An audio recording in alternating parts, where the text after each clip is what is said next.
Alice Carletto is a PhD candidate in modern literatures and cultures at the Nova University of Lisbon, Faculty of Social Sciences and Humanities. Her PhD is focused on American road narratives and on eco-criticism and geo-criticism. She has a BA degree in modern languages and literatures, English and Portuguese, at the Università degli Studi di Torino in Italy, with a dissertation on Fernando Pessoa's heteronyms.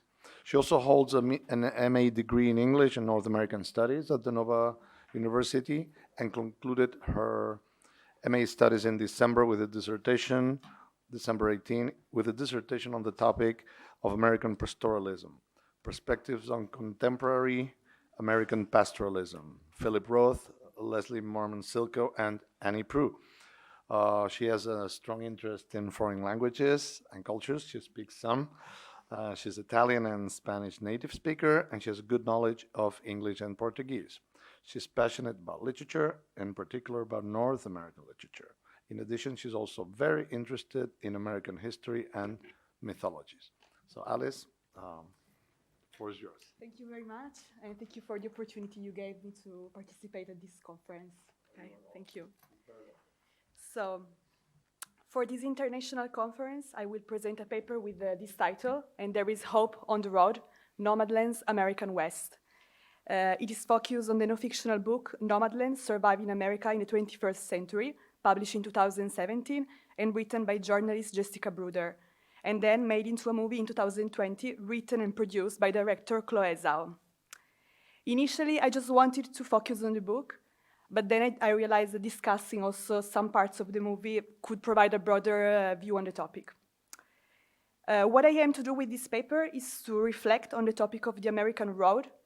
This will lead to consider the contemporary American West, having in mind the strong connection between the latter and the American road. Besides, I also aim to discuss the topic of nomadism and how it is strongly related to the mythical American West. When talking about the American road, one cannot escape from the trope of the road, the symbol of the road blended with the American reality. One of the most powerful and unavoidable paradigms of the American nation is its continuous negotiation between dream and reality. Quite appropriate is one of the ways in which author Jean Baudrillard describes the American way of life, arguing that it is spontaneously fictional since it is a transcending of the imaginary in reality. America was founded on myths. Subsequently, other events were mythologized and romanticized, as for instance, the westward expansion and the frontier experience. The idea of America, the idea of the American West, transcended the American reality. This is also applicable to the American road, which came to be seen as the emblem par excellence of the American movement.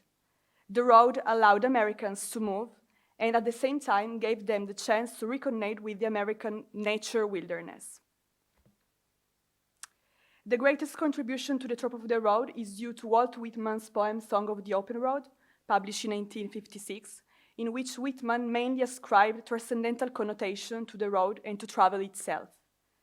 To sum up, the open road came to represent freedom, equality, independence, reconnection to nature, and withdrawal from society, as well as a place of rediscovery and self-discovery and observation. All in all, the open road means opportunity, a place where it's possible to start over again. Jessica Bruder's Nomadland is a non-fictional book in which the author recounts the lives of nomadic people across America. She drove 15 miles for 3 years looking for these nomadic communities, interviewing them and providing an interesting sociological account of this nomadic lifestyle, trying to understand what brought them to a life on the road. Chloe Zhao's movie is based on Bruder's book, though it is more focused on Fern, a fictional character interpreted by Frances McDormand. Besides that, a number of real nomads appear in the movie, like, for instance, Linda May, Bob Wells, and Swanky. Jessica Bruder looked for those people who are giving up traditional houses and apartments to live in what some call real estate: vans, second-hand RVs, school buses, pickup campers, travel trailers, and plain old sedans. They are driving away from the impossible choices that face what used to be the middle class. Besides, Bruder provides relevant insights on some American places, mainly in the West, and on corporate facilities, as for instance Amazon Camper Force, which have contributed not only to increase the nomadism phenomenon, but also to change the American landscape. Camper Force is a program launched by Amazon in 2008 in concomitance with the housing crash. The objective of Amazon Camper Force was and is to recruit van dwellers, RVers, and nomads for short seasonal jobs. Amazon warehouses are widespread throughout the United States. In the official website of Amazon Camper Force, job offers are advertised in the following way. Welcome to Amazon Camper Force, seasonal warehouse jobs that keep your adventure going. Want to keep enjoying life on the road? Join an enthusiastic team of like-minded travelers and adventurers at Amazon Camper Force. The rhetorical speech used by Amazon is quite clear. It is a discourse which makes reference to adventure, opportunity, and to the road, a place where people are enjoying life. This is certainly very appealing to people who are thinking of hitting the road. In the book Forward, Jessica Bruder states the following, and there is hope on the road. It's a byproduct of forward momentum, a sense of opportunity as wide as the country itself, a bone-deep conviction that something better will come. It's just ahead, in the next town, the next gig, the next chance encounter with a stranger. There is something of Whitman-esque in the way the road is considered still in the 21st century. As author Leto claims, and I quote, it's here, the quote, sorry. For Whitman, the road is a locus of community, the sustainer of life, an instigator of change, and a source of physical and spiritual energy. It is also a mark of progress. Contemporary van dwellers, wanderers, nomads see the road as an opportunity to change their unbearable lives and as a way to create new communities. They work at seasonal jobs, living in their vans or RVs, having in this way the essential to live. They feel they do not fit anymore in the contemporary American society. They are, as Bruder says, surviving America, an America which just made it hard to have opportunities. Therefore, living on the edges of American society represents their last opportunity. This makes automatically think that in the end, the freedom that they proclaim in their choice of living on the road is not a totally free choice. In a certain way, they are forced to choose the road for their survival, given the fact that the contemporary system has failed them. Notwithstanding this, Bob Wells, one of the most well-known nomads, being the creator of the greatest nomads meeting in Quartzsite, Arizona, called the Rubber Tramp Rendezvous, explains the difference between van dwellers and homeless. Bruder met him and reported his words. Bob Wells draws a bright line between van dwellers and the homeless. He suggests van dwellers are conscientious objectors from a broken, corrupting social order. Whether or not they chose their lifestyle, they have embraced it. Thus, van dwellers want to get away from society, or better, they do not want to be part of it anymore. It is true that their choice is not a complete free one. It is a consequence of a big economic crisis, consequence of a system which is making people's lives difficult to sustain. However, Bob Wells explained that, in the end, what is important is not the choice per se, but the fact that once they decide to live on the road, they completely cling to that lifestyle. It is as if they had a covenant with the road, and besides, not only the road is considered as the emblem par excellence of mobility and freedom, but also as a home, as a stable place. This idea of the road as home is clearly highlighted in the foreword when Bruder claims, and I quote, "The nomads will pack up camp and return to their real home, the road, moving like blood cells through the veins of the country," end of quote. This metaphor of van dwellers seen as blood cells moving through the veins of America is quite interesting. They are not just mere mobile subjects, they are part of an American nomadic tradition. Roads are fundamental features for the American nation. All in all, the American road is linked to the American identity, for mobility, which is at the basis of the American nation, came to be strongly associated with the westward expansion, and consequently, this, and I quote, rendered the trope of the road not only more American, but specifically Western, end of quote.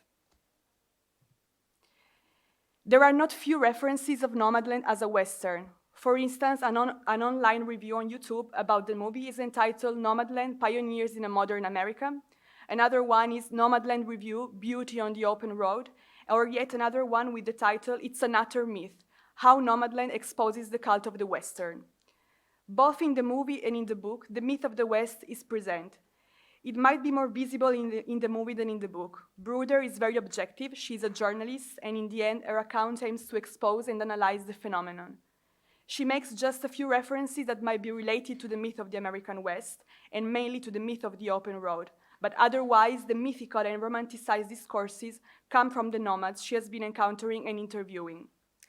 Anyway, Bruder is able to go beyond objectivity, perceiving also the romanticized side, especially through her conversation with nomads, but also with her contact with media. I'd been interviewing work campers for about 6 months. In that time, I'd also scoured the media, online, print, and broadcast, for anything about the subculture. Much of what I found made work camping sound like a sunny lifestyle or even a quirky hobby.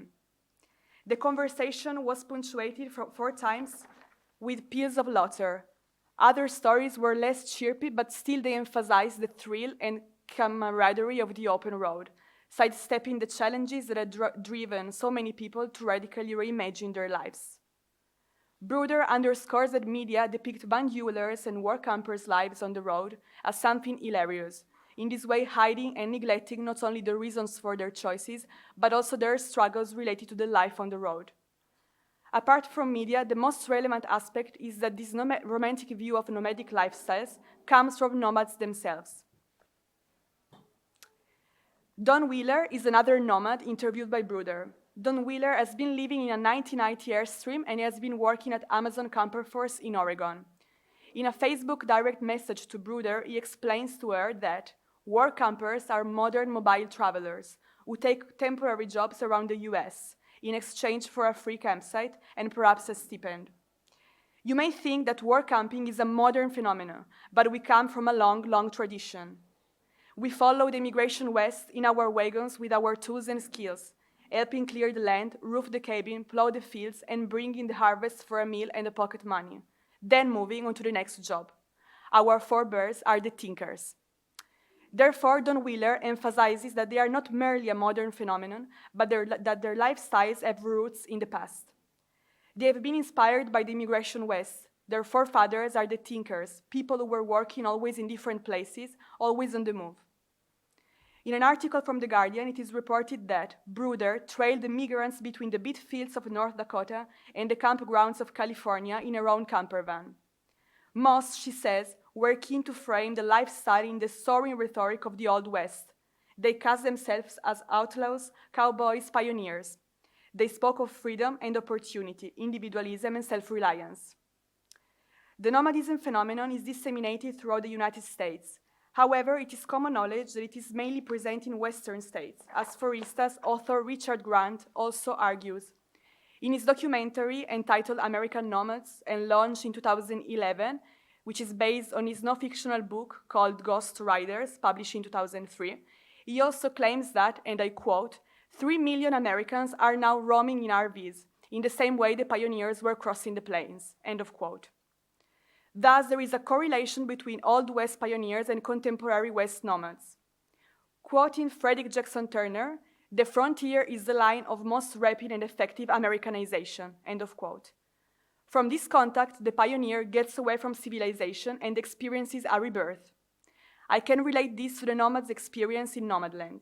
They can be seen as new pioneers, moving away from society, from an old America which has failed them, and they can experience rebirth on the open road, as Bruder in fact states, and I quote, they could be reborn into lives of freedom and adventure, end of quote. This idea of rebirth is very well present in the movie as well, especially when looking at the main protagonist, Fern. She comes from Empire, Nevada, and she has basically lost everything. As I have already mentioned, Fern is a fictional character. She is not present in Bruder's book. However, the story of Empire is true, and it is recounted by Bruder. Empire was a small factory village of 300 people, wholly owned by United States Gypsum, the company that makes sheetrock. The place was a throwback to the much romanticized heyday of American manufacturing. Almost all the people there, including Fern's husband, were working for that company and were able to lead decent lives.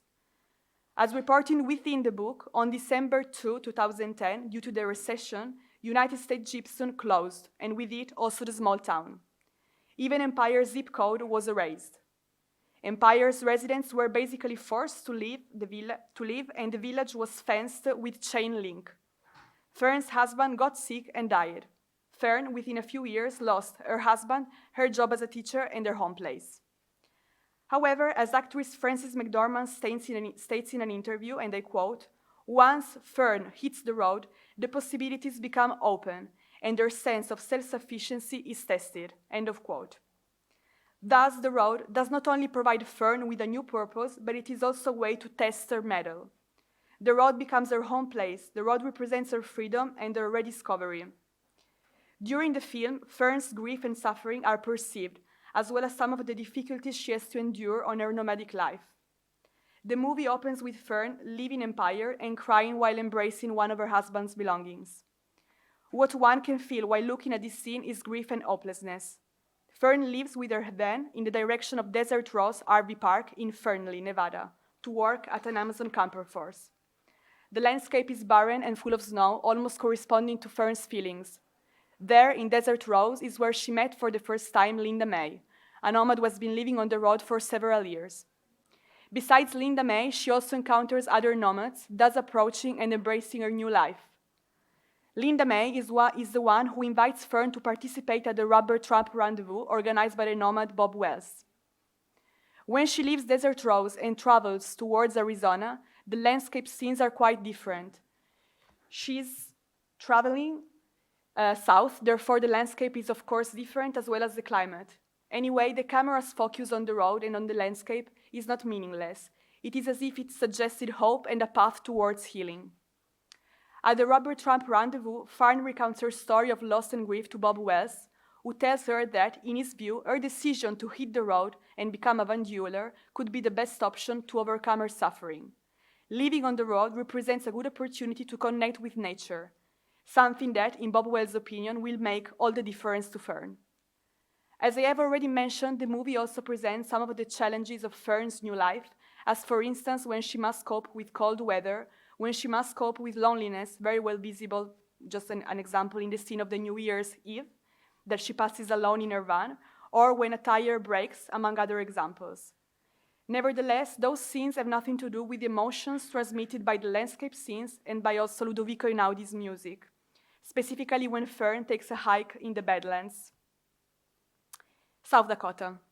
Nature is immense, providing a sense of infinity, opportunity, and hope, as well as the road, which is the means that allows this reconnection.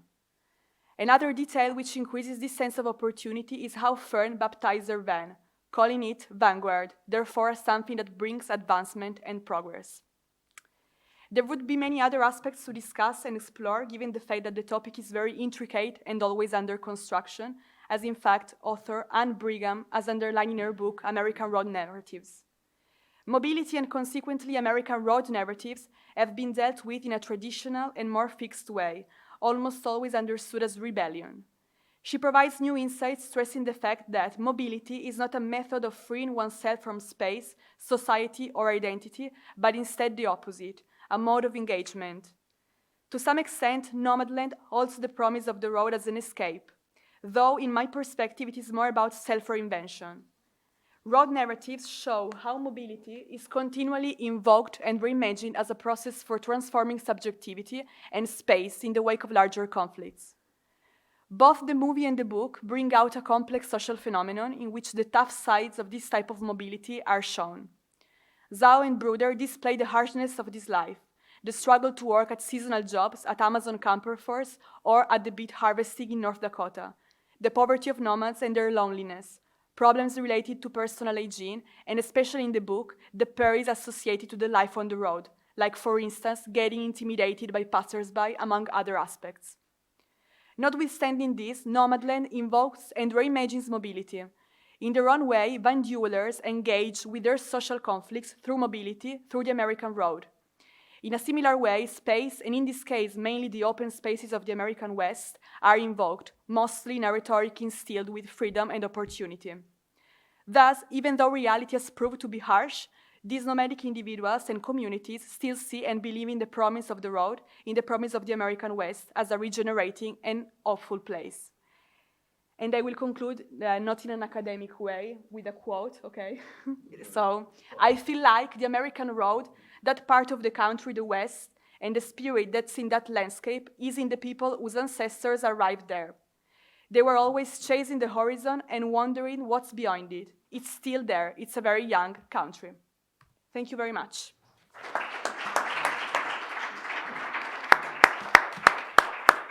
Thank you very much, Ali.